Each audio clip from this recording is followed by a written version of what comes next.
Take it away, Tim.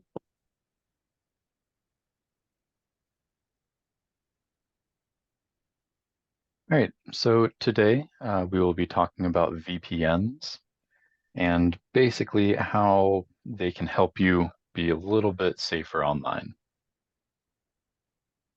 Here's a definition of a VPN. It's short for virtual private network. It's basically a secure and encrypted connection that allows you to look from your computer, which is place A, to the website, place B, and no one in between knows what's going on. This is important because basically right now, your computer starts, you connect to the internet, and you go to the New York Times web page. The New York Times knows exactly what you're doing. Your ISP or internet service provider knows exactly what's going on, which could be Comcast or Consolidated or Verizon. And in addition, any websites that have any cookies on your system will also know exactly what's going on. Also, anyone on the same network as you can know what's going on. So a virtual private network kind of creates a secure connection between you and something else, and other people can't theoretically see what's going on inside. Some people occasionally will see a news article about a given VPN provider being hacked. This is, I don't want to say extremely common, but you'll see it every couple months, a new one will get hacked. And then the question is, well, is using a VPN any safer than not using a VPN if they're getting hacked all the time? And the reason why it's still generally safer is a lot of VPNs will have a zero log policy. This means anything you do or connect to while using the VPN, the company doesn't store that information. So them getting hacked doesn't necessarily release any of that data out there. The negative part is just like any other internet service. If they're hacked and for some reason the people get a hold of the passwords, you'll just have to change your password list or your password for your account, and then you should be good to go. Before we continue, does anyone use a VPN currently? Not in the classroom.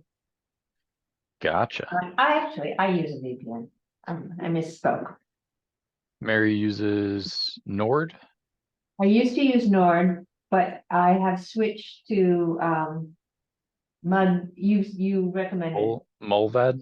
Mulvad, yes. The thing that's like a little vole or mole or something. Absolutely. Yeah. There are a lot of them, and we'll go over a list of some of the ones that you may have seen before on a later slide. But what's the use of using a VPN? You basically use it to protect your internet activity. So it does a couple of things. It does more things than this, but this is one slide, so we have a certain number of bullet points we can fit. So it'll encrypt your data. That's all the information that's being sent to and from you online. It'll also hide your IP address. This is important because whenever you get an internet connection through your ISP, they will provide you an IP address. And essentially that IP address will say, hey, this person is located in Peterborough. So immediately if you've ever seen an ad that says, this is happening in Peterborough or best shops in Peterborough or blah, blah, blah, that's because it knows your IP address and a VPN will hide that. If you use public Wi-Fi, sort of like the Peterborough Town Library, theoretically we don't, but anything you do on public Wi-Fi can be tracked and monitored so people know exactly what's going on. But if you have a VPN, that takes away people's ability to see what's going on when you're connecting to public Wi-Fi. This is really mostly important in places like coffee shops or airports or something with a lot of foot traffic. Occasionally what will happen is someone will set up their own little Wi-Fi in a Starbucks. people will connect to it, and then anything they do while on that connection, the person controlling that network can see what's going on. The next thing is mostly not relevant in the United States, but it will bypass censorship and geo restrictions. This is generally used for more authoritative countries like China, where they have kind of things in place that block what the populace has access to. Some VPNs can get around that. The other thing that's really useful for it is if you are a sports fan in the United States. I forget exactly how it works, but there's like blackout areas of the country or something. Mary can probably speak to that a little bit better. Yes, so we use the NFL Game Pass, and it's the same price, so I'm not taking money away from anybody. But if I put my computer in the UK, I get to see the game in real time. If I'm in the US, I have to wait 24 hours, and I'm not good at waiting. I have a question. Yeah, we have a question. So one of the reasons that I'm interested in a VPN is to use BBC's iPlayer. Does it matter which VPN I use? I know that some VPNs have more servers in different places. How do I find it? So on the VPN's like about us page, or they're trying to date you, they're getting to know you.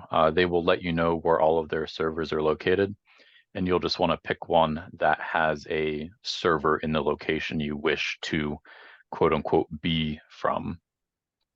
And then, Most of the large ones will have servers in pretty much every country that you can point to on a map, but some of the small ones will have less servers.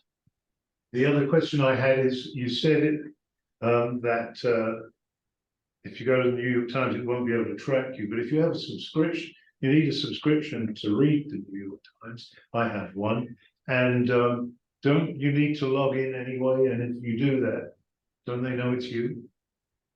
Yep, so that's one of the negatives, that's one of the non-positives with the VPN is, and I think we go over this in a later slide, but essentially if you sign into something, that website is still able to track your logon. And also one of the negatives with the VPN is sometimes this will cause issues. Like for example, if you're banking online and your bank has some kind of strict protocols, and your bank knows, hey, this person logs in from Peterborough, New Hampshire. Why are they logging in from California? Sometimes they'll block something like that because it's not in the same geolocation as where you normally or supposedly are. That's becoming less common, but some more secure systems or some older systems will still use kind of geolocation as a secondary authenticator, slightly. And also, I just saw something about the New Hampshire lottery. You don't use a VPN and pretend you're in the UK if you're trying to buy lottery tickets, because you have to verify that you're in New Hampshire to buy them. Yep. I have a question. Yeah.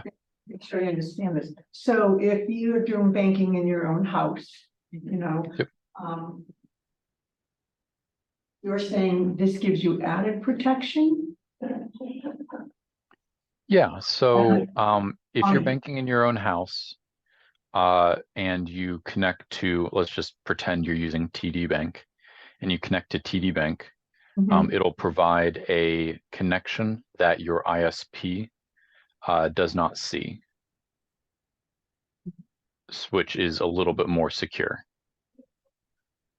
But you're still logging into your bank, so your bank still knows that you're you. The issue can come if for some reason a website you're looking at has kind of a geolocation feature. So banking, I probably shouldn't have used that as an example. Let's use Netflix instead. Netflix now has the thing where they don't like if you share your account one of the ways they're telling if you share your account is if you have multiple IP addresses that are using it in different parts of the country. Because theoretically, if the Netflix account is mine, and I use it in Peterborough, then if I immediately then use it in California, probably not the same person. So some websites that track your location like that for usage will not be exceedingly happy with certain VPNs if they're very far away. Thank you. So one of the things a VPN does primarily through the IP address changing is it provides anonymity. Basically, anything that happens in your house can be traced to your IP address. This is how, I don't think they do it anymore, but this is how kind of Hollywood would send cease and desist letters to people, or for when Napster was big, the record labels would send cease and desist letters to individuals because they could figure out who you were based on your IP address. And a VPN will essentially stop that. And the last one, we kind of talked on it, it'll stop your ISP from seeing and logging internet activity. So currently, if you're not using a VPN, anything you do online, no matter how secure you do it, is viewable from your ISP, your internet service provider. Generally, this will mean something like Comcast will have access to, okay, this person at this IP address in this house looked at this website. And even if you're doing nothing wrong, this is still something that should slightly worry you, because Comcast also, theoretically, potentially, please don't sue me, may or may not sell this information to advertisers and also let government agencies know what you're doing if asked. So what a VPN does is a VPN secures all that information by making the tunnel. And then whenever they're asked by somebody to provide that information, they say, we apologize, but we don't keep any logs of that, so we can't record or give you any of that information. So VPNs are especially useful if you're a political dissident or if you live in Florida. Tunneling, this is kind of a short kind of description of what tunneling means. You can kind of think of it as literally a tunnel from point A to point B. So all the points that aren't those 2 points can't see inside the tunnel. So it refers to the process of encapsulating and encrypting data packets within an additional layer of protection. It creates a secure tunnel between the user's device and the VPN server, ensuring that all data transmitted through the internet remains encrypted and inaccessible to unauthorized parties. Tunnel. In case you are involved with work, a VPN is useful for people who are working. This became a little bit more talked about whenever COVID happened, because a lot of people were working from home. And this allows a business to have someone working from home and still have access to network resources that are only available at the business. They will essentially create a tunnel between the business and the person's computer, and then the person's computer will act as if it is on the business network. So things like file sharing or any authentication that needs to happen for the business or for the user to act on behalf of the business, a VPN is able to take care of that. And what it does is it uses the existing public network, aka the internet, to establish a secure connection, aka a tunnel. And it will provide a dedicated point or a dedicated link between those two objects. The main negative with a VPN, and we'll also go over this a little bit later, is it will make things a little bit slower, because your information, instead of going from, I just am using the New York Times for no reason, from your computer to New York Times, normally that would be a couple hops, but we'll pretend it's just from point A to point B. And instead of that, now it needs to go through the VPN. So it goes from point A to point C to point B. So it will take a little bit longer. So a VPN theoretically will slow your internet connection down by a little bit. If you use a good VPN, it'll slow it down by a little bit. If you use a bad VPN, it will slow it down by a lot. And that's one of the main differences between like, cheaper or more expensive VPNs. We have a question. I use the same computer for my own email and a work email. Can I have a VPN for my own email and not for work? Technically, yes, but that is a decently difficult process to explain, but you can technically, on your computer, if you have multiple NICs or you can virtualize it, you can technically tell specific programs or applications or internet whatever to go through a specific connection, and you can name that connection as the VPN. Practically, I would say the answer would be no. What you can do is you can, turn on the VPN, use it, and then turn it off. But in practical terms, the answer is basically no, unless you want to really dive in head first. All right. Who needs a VPN? The answer is anyone who really wants to be more safe, or basically anyone who wants to be more anonymous. Again, I think we've mentioned it in 3 classes now, but John Oliver has a segment on data brokers and basically the information that can be easily collected from you just using the internet.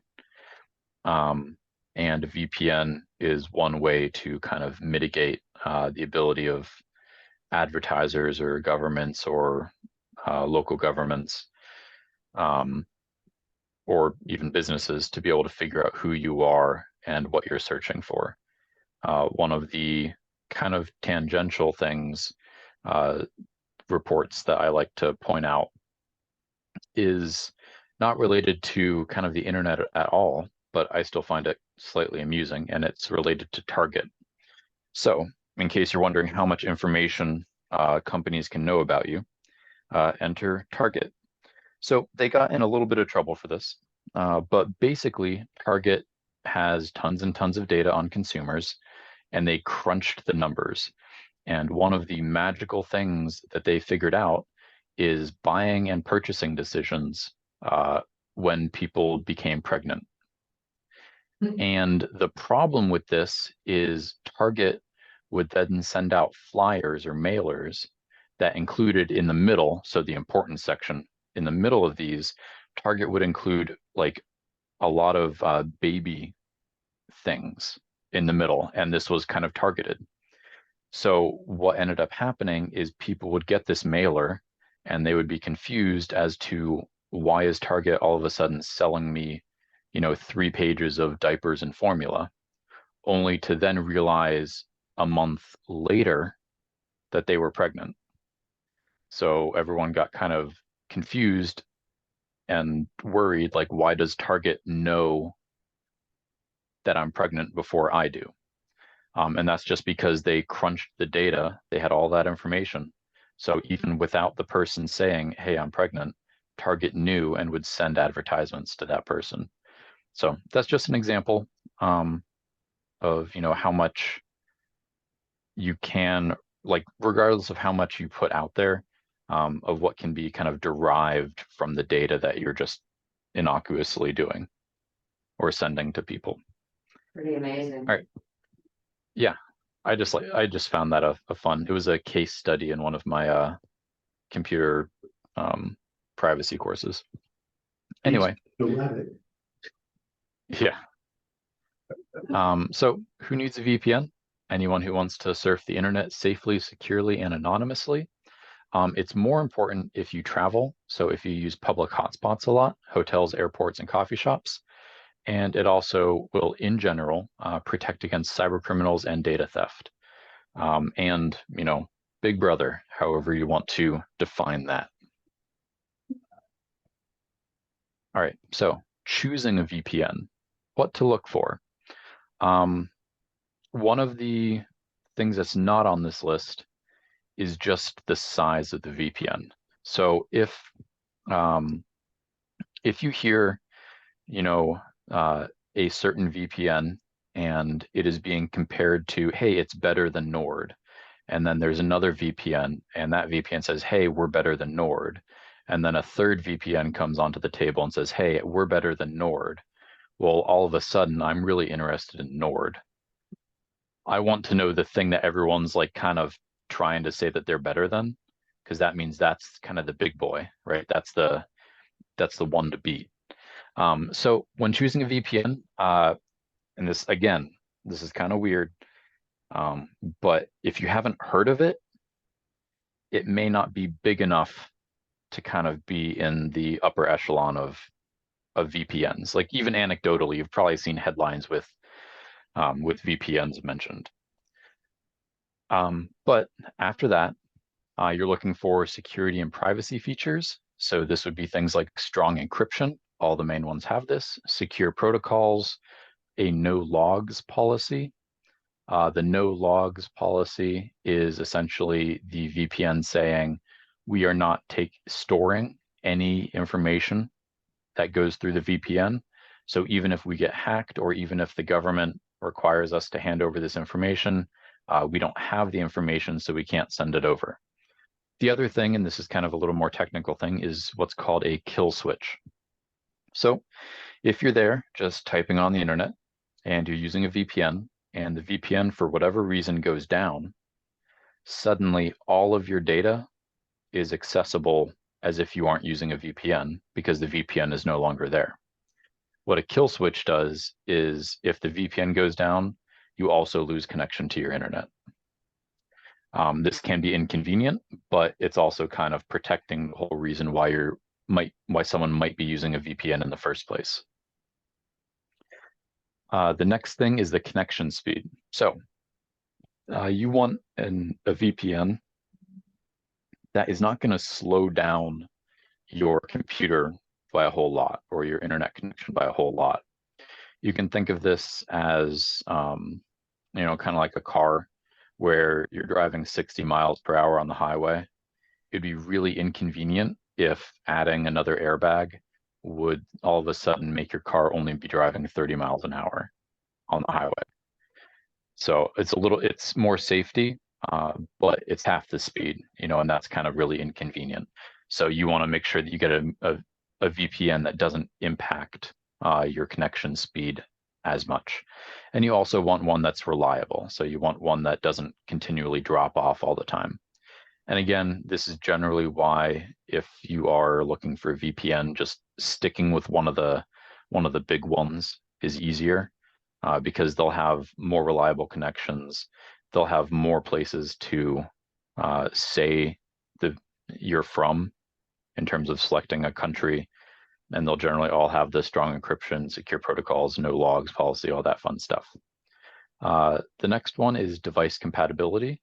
In general, you would probably want a VPN that would work on your phone, on your tablet, on your computer, on your laptop.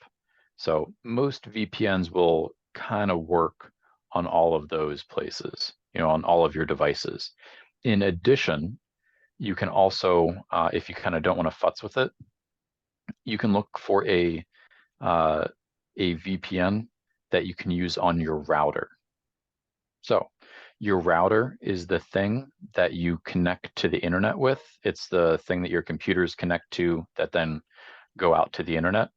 So what you can do is instead of having the VPN on your computer or your phone, if your phone's using Wi-Fi, instead of having your VPN there, you can have your VPN on the router itself. So any device in your household that connects to the internet would be going through a VPN. So instead of, having it on all of your devices and turning it on, turning it off, you just have it on your router, and then it's just, working, and you kind of have to set it up once and you don't have to deal with it again, Question. if that sounds amenable. We have a Yep. question.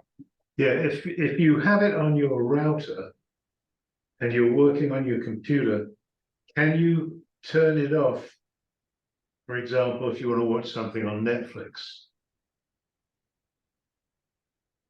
That's question one. And part Yep. two of the same question is, if you have it on your router, it doesn't do you any good when you travel, because then you're still going to be exposed to public networks, correct? Correct. So in answer to your question for the Netflix thing, is you can do a couple of things. You could set the VPN on the router to not interact with information coming from Netflix. Or you could just kind of go into your router and turn it off and then turn it back on. And as for traveling, correct. If your VPN is on your router at home, then you would also need the VPN on the computer itself whenever you're traveling. But I find that VPN on the router is kind of nice because you just don't have to, if you're home, you know, if you're in your castle, your abode, you kind of just don't have to wonder if you've turned on your VPN today. It's just kind of, you kind of know it's already there. Also, what you can do, if you for some reason need a static IP address, certain VPNs allow you to have a static IP address. We don't really need any questions on that, but if you were wondering that, some VPNs will allow you to have a static IP address. If you are questioning why that is or what would be the use of that, then you probably don't need a static IP address. But for businesses, it's very useful. The next thing is customer support. Again, generally with the larger VPNs, they will have live 24/7 customer support. So if you have a problem, you can call the number. For some of the cheaper VPNs, you will be, directed to a web page that has frequently asked questions, or you'll have to post in their forum, and it's not kind of a very quick support experience.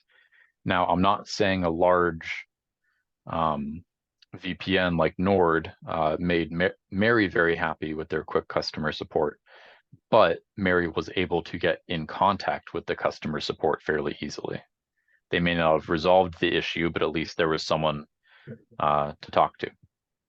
There's a question in the chat, Tim. Do I need to put it on each device I use separately? So the answer is yes. Unless you're talking about putting the VPN on the router in your home, and then anything in your home is protected. But in general, you'd also want it on your devices. One thing to note is some VPNs will have a device limit. And in general, this device limit is talking about concurrent connections, so connections that are happening at the same time. So you may see some of these VPNs say that you can only have it on 3 devices. And you're like, okay, well, I have 4 devices, and then someone else in my household has 2 devices. We need a different VPN. And it's as long as you're not using the internet on, or using the VPN on your phone, your tablet, your other phone, and your computer, 3 is going to be fine. You just have to use devices not simultaneously. And then the last one is server network. So once again, larger VPNs will have generally more servers, which allow you to have more options for countries or locations that you want the VPN to say that you're at. And also, if for some reason tons of people want to pretend that they're in the UK, a larger VPN will have more servers in the UK to handle that load. So, if 100,000 people want to say they're in the UK and there's one server for a VPN, that's not going to go well. But if there are 100 servers, that would go just fine. So again, the larger ones will generally have more options like that. And ultimately, which one you use is up to you. I have some listed. So I just randomly went through about 5 top 10 lists and ones that appeared on more than I think 3 of them I put in here. So we have ExpressVPN. One thing notable about ExpressVPN is it's one of the best ones for getting through dictatorships' firewalls. So if you plan on traveling to China anytime soon, ExpressVPN would be a good one. Surfshark is really nice because it's very simple compared to some others. It's very simple to set up and simple to use. NordVPN is one of the largest, so it will generally have all of the features you're looking for, and you kind of don't have to think about it. One thing with Nord is if you're buying it for more or for less than 70% off, you're not buying it correctly. Nord always is running massive promotions. You just need to kind of figure out where they are. Proton VPN. Proton VPN is a fairly new one. It is probably going to be the one I'm going to try next. And it also, the company that makes it was also one of the first companies to do like secure and encrypted email. And generally their whole ethos is all about privacy and security. So I'm interested to give it a look. The next one is TunnelBear. Again, this is another very simple and easy to use one with pretty good customer support. And Molvad is fairly cheap, but also it's supposedly one of the faster VPNs, and it's pretty highly rated for. It's never really done anything wrong in terms of security or privacy, and it's what Mary's using now, right? Yes, exactly. And the other thing I like about it is it's the same price every month. With Nord, I used to like pre-buy when the sales came, but with Molvad, I just know exactly what I'm paying every month, and it's not that expensive. Yep. So what do they all charge? They will go anywhere from like $2 a month to 10. I think that's fair. What are you paying for Molvad, Mary? Like $5. €5? Yeah, €5 a month. Makes me €5 a month? feel sophisticated. Yeah. Also, some of these will have additional features. So for example, NordVPN and Proton VPN, they also have a tier that you can buy that also includes like password managers and hosting websites and stuff like that, if you kind of want an all-in-one sort of thing. But we will go to the websites of some of these afterwards so you can kind of see the real price instead of me pontificating about it. In the past, I had the prices written down, but then I realized that the prices change a lot. So now I just don't bother to write it down, primarily because of Nord, because they go from 57% off to 70% off to 76% off to 20% off to 80% off.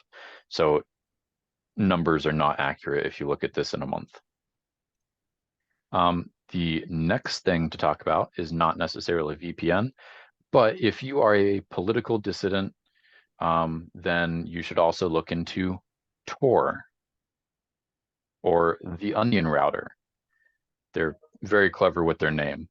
It basically encrypts data at every step of the way, and it strips all the data out of it before it reapplies it to the next layer. There are layers and layers and layers of encryption. That's why it's called Onion. However, it is somewhat slow because of all of this. And occasionally, some governments will take you using Tor as an admission of doing something bad, because no one uses Tor if they're squeaky clean is kind of one of the things. But if you want to be super secure, you can use Tor. All right, questions. Perfect. All right. So before we go into questions in general, I'm just going to show you a quick kind of how to set up a VPN for a new user. For this one, we're just going to be using Proton because it's the first one I thought of. And I'm not actually going to set up a VPN because as soon as I would set up a VPN, it would break this connection, which is inconvenient for Mary. But I will go through kind of their walkthrough, which is probably going to be better than me trying to talk about it anyway. So Proton VPN, Support Center, Setup Guide for New Users, Installation. I will make this larger because I am smart. So it has a how-to for Android, how-to for iOS, that's your iPhone and iPad, how-to for Windows, how-to for Mac, how-to for Linux, a whole bunch of questions and answers. But let's pretend we're on a Windows computer today because we are. And we will click on Learn how to install the Proton VPN Windows app. Click on that, how to install. And as we scroll down, it will say visit the website. Click on the download, double click on the file that it downloads, hit yes, select United States, hit next. So it just step by step, it goes through the process of installing it. So all of the ones that we listed will have guides like this that make it very simple and straightforward as long as you follow it to install the VPN on your various devices. It may seem like this has a lot of steps, but it is literally telling you to hit next or to wait for most of them. So it's very straightforward. The only difficulty would be setting up your account, and just making sure that you put your account information into the program to allow it to connect. We have a question in the classroom. So I have a Kindle, which is a variety of Android, but it's not Android. Would most VPNs be able to work on it? If you have a Kindle Fire, Yep. most VPNs would be able to work on it. You may need to do something called side loading it, Yep. but it would work. Okay. On like a traditional like Kindle Paperwhite, Oh, no. I don't think we're getting there with that. But yes, Yeah, Fire that's fine. tablets, good. Yep. But anyway, once you've logged on to the VPN on your computer, you would then hit essentially connect. Before you hit connect, you could select a location. Generally, they will display a map. You will select a location of where you want to be, and then you will hit connect, and then it will say you are connected from that location. You can generally set up default locations, all of that fun stuff. Also, various VPNs will have advanced connections options, which we're not really going to go into. But one of the nice things about some of the VPNs is you can turn on an ad blocker. So directly from the VPN, it will block all of the ads as opposed to a browser extension.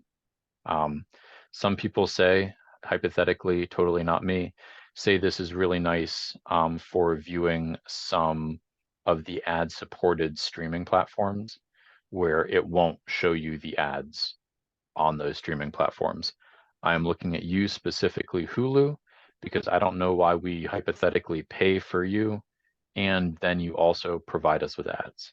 But anyway, this, some of them will stop that.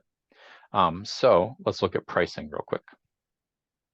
So pricing for Proton is if you do a 2-year plan, so that is fairly inconvenient.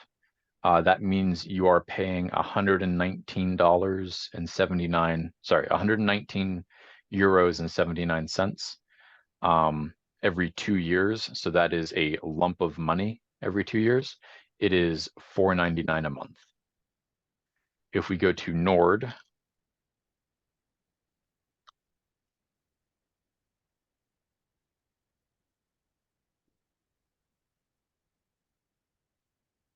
If we go with Nord, we are looking at $4.49 a month.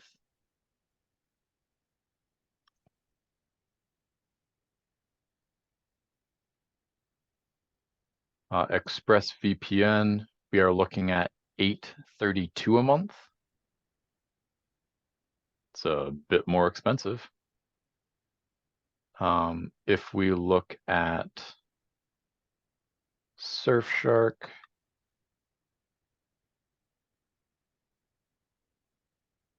TunnelBear,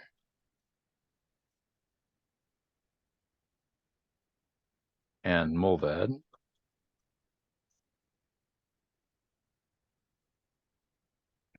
Mulvad is €5 a month, which is equivalent to $5.61. TunnelBear. First of all, I do want to throw out there that TunnelBear has the most adorable advertising of any VPN, if that matters to you. TunnelBear is $3.33 a month. And Surfshark is $3.49 a month. So you're looking, what was it, roughly between like $2 and $5 or $3 and $5 for most of them. And then Express was at that $9 a mark, $9 a month. As another aside, this is kind of what the VPN I'm currently using looks like. I just sign into it on a computer or on a phone. You can tell they put a lot of money into developing their application for not a phone, since it looks exactly the same. I would just hit select region from this list of regions. So let's say I want to go to Toronto, and then connection type dedicated, that's fine. And then I would just hit launch. So these aren't like incredibly complex unless you want them to be. Once I hit launch, it would then secure the connection, and then all of my traffic would go through the VPN. But I just wanted to give you a look at what one specific one looks like. I have another question. We have another question. So you talked about the Tor browser. What is the disadvantage of that compared with a VPN? I don't quite understand what the difference is between the two and why I would prefer one over the other, except that Tor is free, right? Yep, Tor is free. The main reason why you wouldn't use Tor is it's a massive pain to use comparatively, and it's also much slower.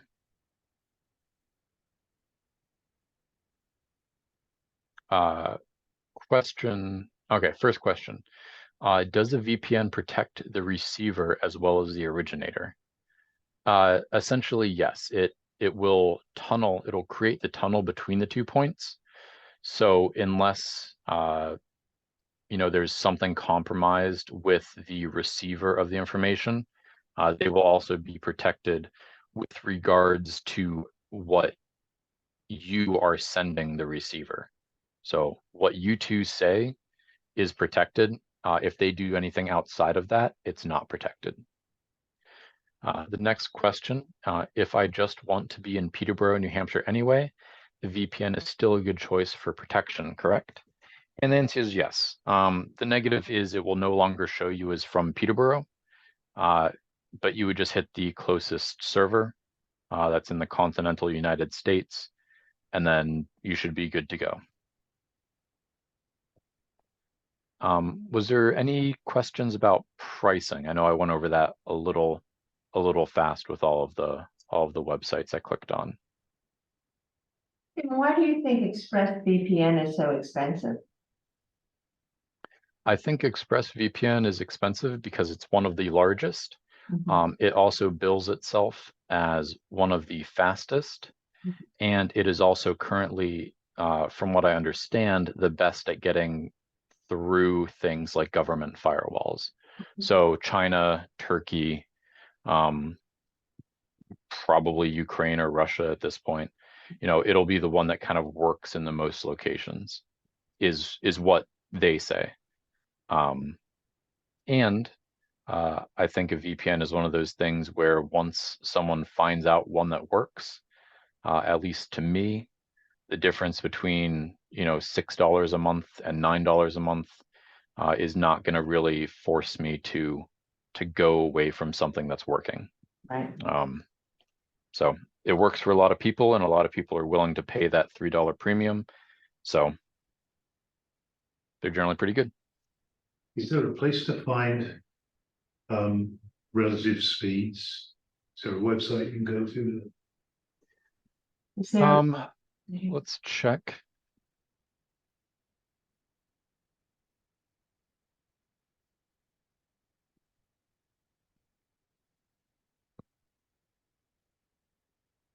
So according to CNET, the fastest that they tested was Nord, then ExpressVPN.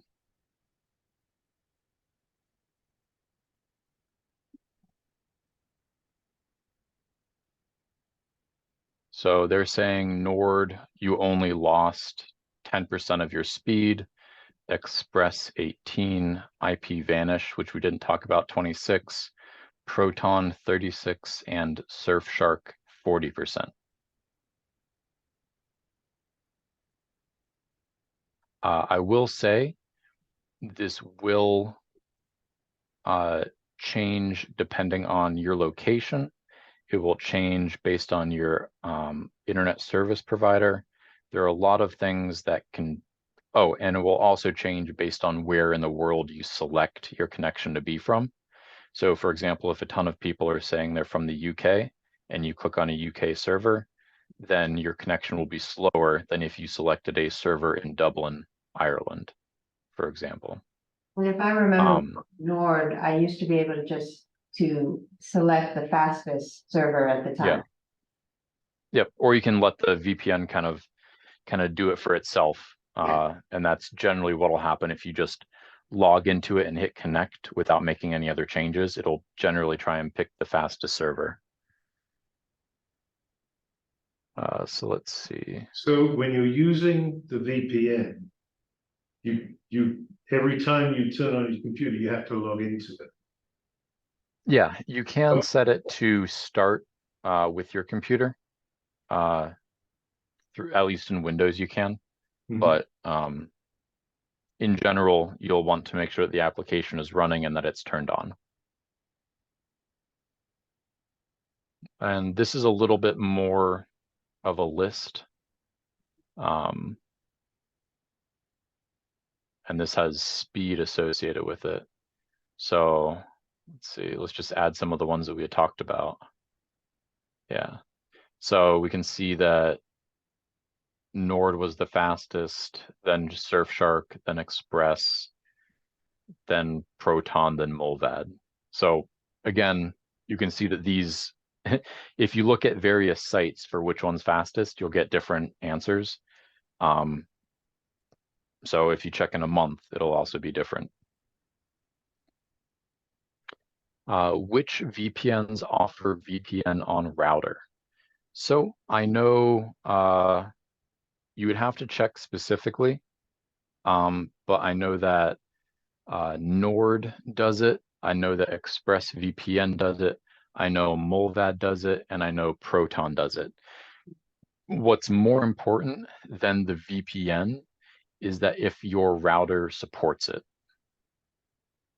if that makes sense. So you have to make sure that your router is at a certain level to facilitate it connecting directly with a VPN. It wouldn't surprise me if every VPN we talked about has the ability to go through a router. But you need a certain type of router in order to set up that connection.